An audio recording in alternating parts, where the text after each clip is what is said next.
আমরা জানি যে গত মঙ্গলবার বিএনপি কেন্দ্রীয়ভাবে ৩০০ আসনের মধ্যে ২৩৭টি আসনে প্রাথমিকভাবে একটি প্রার্থী তালিকা প্রকাশ করেছে এবং ৬৩টি আসনে করেননি।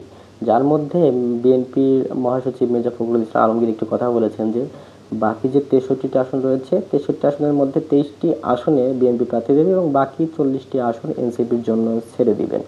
এনসিপি হচ্ছে জুলাই যোদ্ধা, এমনটি তিনি আখ্যা দিয়েছেন, বলেছেন।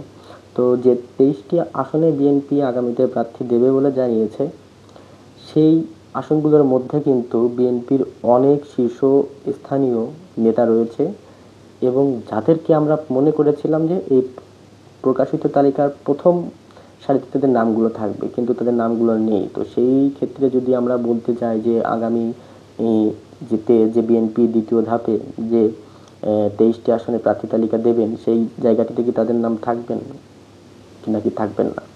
তো এটা নিয়ে কিন্তু জনগণের মাঝে একটা কৌতূহল সৃষ্টি হয়েছে, বিএনপি সমর্থিত জনগোষ্ঠীর মাঝে একটা কৌতূহল সৃষ্টি হয়েছে। কৌতূহল সৃষ্টি হওয়াটাই স্বাভাবিক।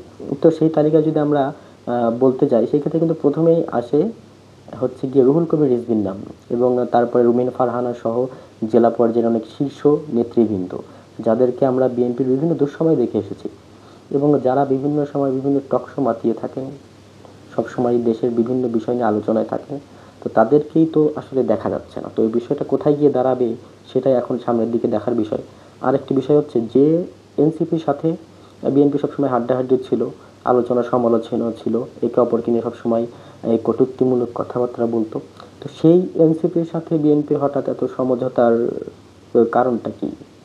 সেটা আমার জানতে খুব ইচ্ছে হয়, জানার খুব আগ্রহ। শুধু আমার নয়, এটা জনগণের জানার খুব আগ্রহ, বাংলাদেশের জনগণের জানার খুব আগ্রহ।